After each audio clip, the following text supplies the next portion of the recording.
Welcome to Franklin County.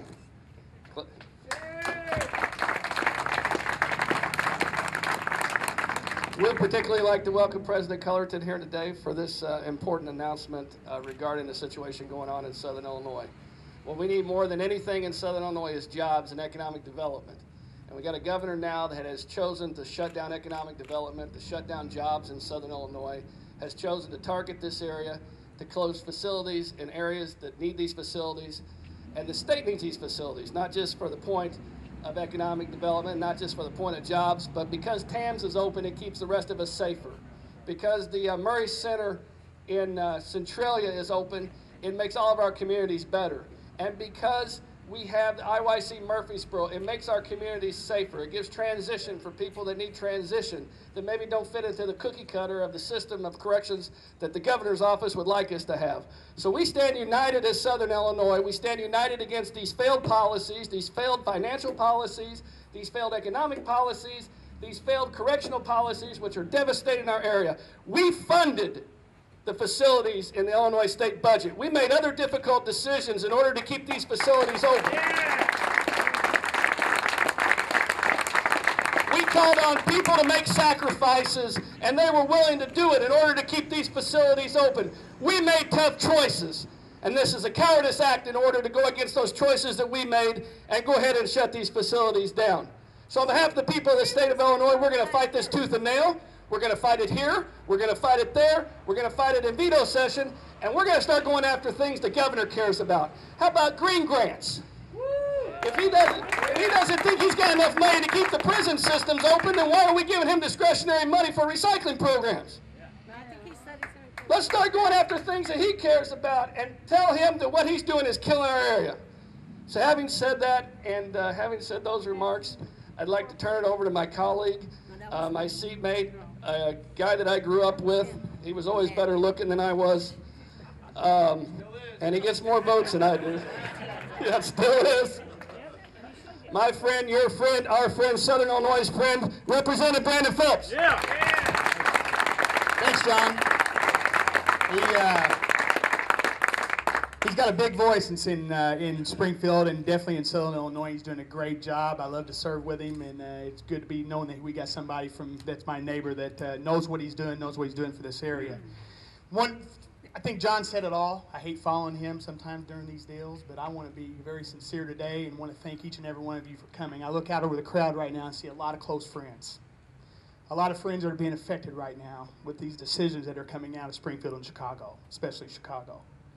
And more than anything, what I want to do today is thank President Cullerton for standing with us.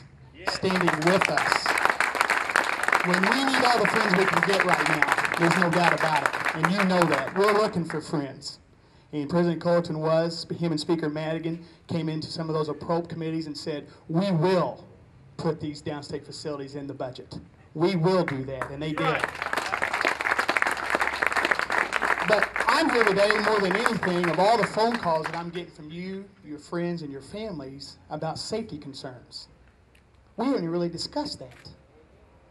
I don't believe the governor's office has really discussed that. I don't understand that. I hope he understands that not too long ago they sent an individual from TAMS to Pontiac, couldn't handle the person, and in a week shipped him back to TAMS. And I hate to use the word ship, but you know what I mean. Sent him back to TAMS because they couldn't handle him. Right. And then just the other day at Menard, they found 40, 50, 60 shanks just because they know TAMS is shutting down. They know that they found a hit list. So if I was the governor, why in the world would I want this on my watch, and if somebody could get hurt, want this on my hands? Hopefully he's smarter than that, and he will understand that we need this. And I can go on and on about the economy and how much this is going to affect us financially. But more than anything, I just want to say that, as John said, this is in the budget. All he has to do is he could be a hero. Said, you know what? They worked hard on all the caucuses to get them to agree to fund these facilities, especially TAMS. So hopefully he's going to do that. So, and one thing I got to say, and I told Al I would do this, also, let's not forget the retirees that were promised benefits from a long time ago. We got to do that. We got to do that. We're under attack, but we're going to keep fighting. And there's one individual that I am very, very happy to serve with. He's been a great voice for this area, and he's from right here in Benton, Illinois, a great leader in the Senate. I give you your friend of mine, Senator Gary Forby. Thank you, Brandon. Thank you, John. It's hard to follow them two guys, no matter what they say. There's not much left to say. And John Cullerton, I appreciate you coming to my district. And I appreciate what you've done in Springfield. I look forward to working with you. This is a guy, if he tells you something, you can take it. It's his word. You know, I passed a bill in the Senate, and I went to the House, where the governor could not close down any facilities without us voting on it. Who didn't vote for it in the Senate? Chris Sladonia, the Senate Republican. John Cullerton voted for it. Thank you, John, for that vote. I'm challenging the Republican Party. They ought to be calling their people and see if they're willing to keep TAMs open, like John Cullerton is. Like Brandon and John both said, we passed the budget. The money's there. The money's there on keeping all the facilities open. If the money wasn't there, it'd be a different story. And this governor, when he's campaigning, he campaigns, first thing he does, came down here, number one issue for me is jobs. Jobs. Jobs. You remember that? Yes. He forgot what he said. Yes. Putting people to work is not laying them off. Laying them off is a wrong thing to do. You know how you balance the budget in the state of Illinois?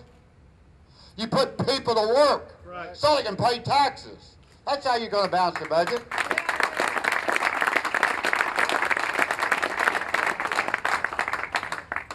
And that's why we're here today. And I'm glad to see each and every one of you there. I'm a fighter. I can look at this crowd. You guys are a fighter. We are not going to quit fighting. We're going to keep these places open. We're going to put people back to work. We're going to keep doing like we've done several years. That's all we've been doing. Talk about unemployment. Franklin County, we got guys right here to tell you. 2 years ago, Franklin County's unemployment was 16%. Today, it's 9%. Why? Because we put people to work.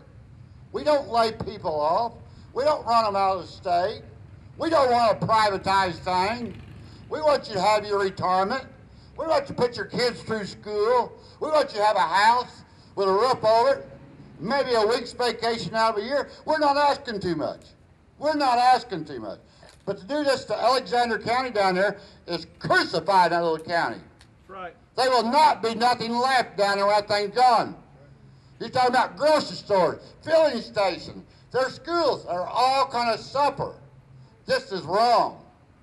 This is wrong. Pick on the poorest county in the state. Governor, this is wrong. We're not with you, Governor. We want the place to stay open.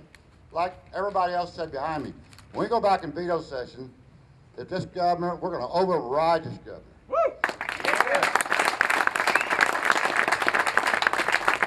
And he's not going to take the money and spend it someplace else. Where will you put it? We got 118 reps and 59 senators. You think this one guy's smarter than all the rest of us? I don't think so. And we're going to speak up and let him know. My next friend, my favorite friend, Senate, that no matter what you say, when I go to his office, just come in and talk to me, do this. You know, I can't remember the first day when I heard all the facilities closed. What the first place I went straight to John's office. I said, John, I can't handle this. My people can't handle this. He got back with me. He said, Gary, we'll put it back in the budget. We put it back in the budget and voted on it to keep the facilities open, keep working.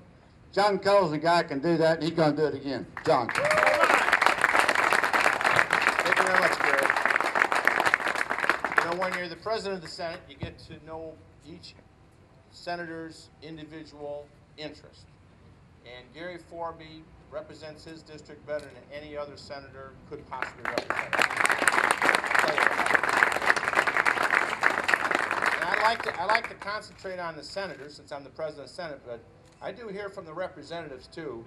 And Representative Phelps and Bradley do a great job in standing up for your district. There's no question about it. Now, we've worked on issues that they've brought to our attention. We've tried to improve the employment outlook in Illinois. We worked on workers' comp. We worked on passing the Star Bonds bill for Marion, which was also an incentive to a tax relief credit for individuals after the tragedy at Harrisburg. So we worked on these things because these guys have stood up and they've said, they brought it to our attention. We got 59 senators. Gary's one of them. So we got to work with all the other senators to try to get people to work together. And we've done that. And I think that I've seen that for the last 4 days. My wife is here with me. We've been down here in Southern Illinois spending money on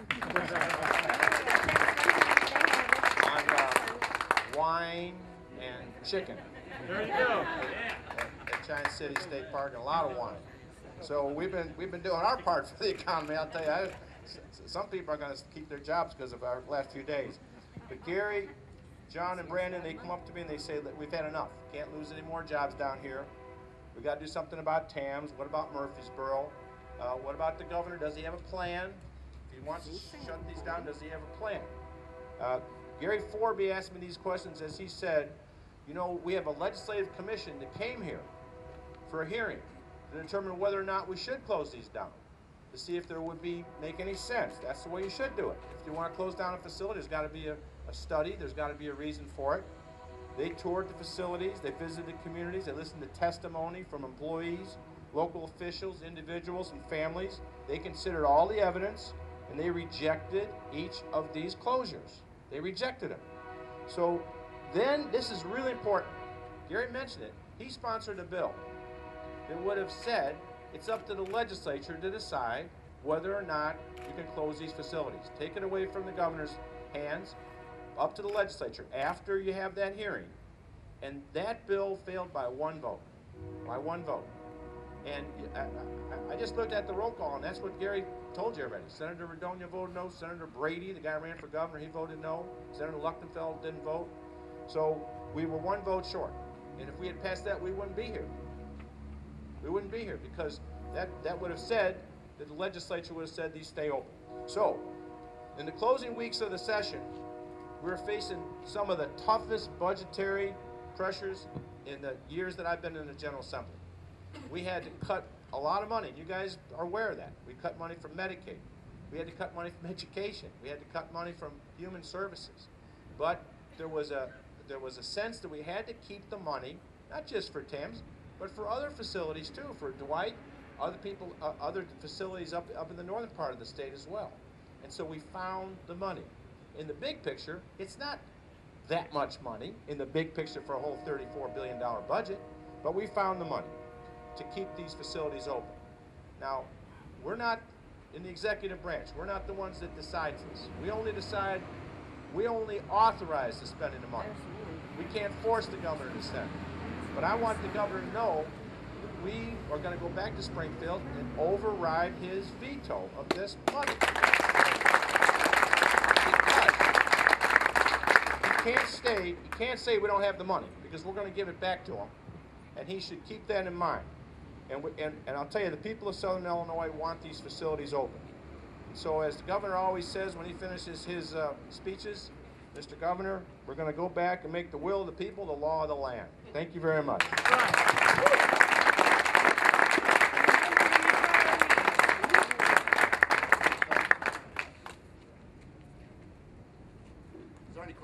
there any questions? You gotta turn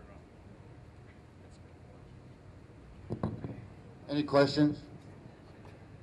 So what are you guys doing right now to make sure that the votes will be there? Well, we've got the original roll call that Senator Forby had. We're going to start with that. That's 29 yeses. And those are the people who were willing to take on take this power away from the governor. So we've got until November. Now, it's true that it's possible the governor could start this before that. So that's why we're having this press conference here, and that's why we're telling them right now that you can't use the excuse of not having the money. The money is there. And if there's other needs that the governor wants to bring up during the course of the fiscal year, like we always do, we have supplementals. We see if maybe we're bringing in more money than we originally expected, or maybe something else isn't costing as much. So the goal is to tell the governor, don't do anything rash, keep these facilities open, go back to Springfield, get the money back in the budget, and then we can continue to negotiate. I spoke to the governor's office who says that that money is in some kind of reserve fund right now. They're holding on to it. Can they do that? Well, all I'm saying is that we passed the budget. We put some money in reserve in that we are not spending as much as we think is going to come in. So there's enough money to keep these facilities open. There's enough money. But he decided to take a veto of that money for PAMS to make it look like he needed to spend it somewhere else, and he doesn't. We have enough money to keep the facilities open. If he's got some other reason to close it, I don't know what the hell it is. He's got to tell us. Sir, I have a question. Yeah. Murfreesboro, I want to see Murfreesboro. I work there. They have not committed yet to the postponement order for the closures. Right now, we're still under the impression that we're going to be closed down as of this Friday. Well, you can't possibly close down on Friday. You can't close a facility down in one day. So that's the problem. There's no planning. Even if it made sense to do it, then you can't do it so quickly. So that's what I don't understand. That's what I'll be able to do. Yeah. Put a plan. Right. Are you standing then with AFSCME in their lawsuit to get an injunction to stop these? Well, look, all I can tell you is, like I say, I'm not the governor. I'm not in the executive branch. I'm in the legislative branch. What we do is authorize the governor to spend money. We did that. He vetoed it. The only thing within my power is to give that money back to the governor. Authorize him to be able to spend it, and that's what we wanted to do. Ashley's been pretty good at winning lawsuits over the years, though. I'll tell you that. If you authorize him to spend that money, does that money have to go to TAMS? No, that's the problem. I mean, that's what being governor is. Governor gets to decide. The executive branch gets to decide.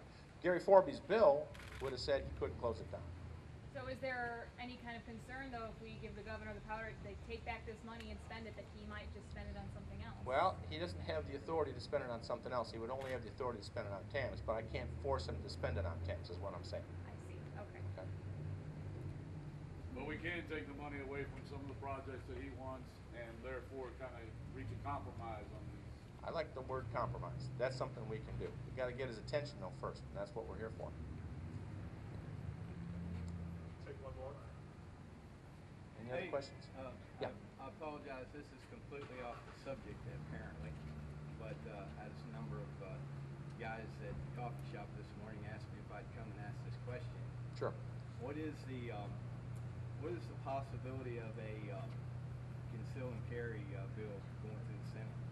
Well, the conceal and carry bill is something that, for my particular district, I can't vote for. But I'm not going to use the power of the president of the Senate to block a vote. So if we get a vote on this, what I'm saying is if that bill's introduced, it'll be on the Senate floor for a vote, and we'll see what happens. But I'm not going to block it. And I have talked with the NRA about this, and I told them that last year as well. Okay. Thank you. Thanks. I have one on the retirees. Yes, You know, ma'am. he called everybody back to take a vote on the pension. Of course, there was no votes taken. So now that amendment, what's that going to do? Well, I can tell you that I was against the special session. I asked the governor not to call it. There was no need for the Senate to go back. We got plenty of time to work on this because you can't pass a bill until next year anyway. We've been meeting with Henry Bear and AFSCME trying to reach a compromise. We're going to continue to do that. Good. Okay?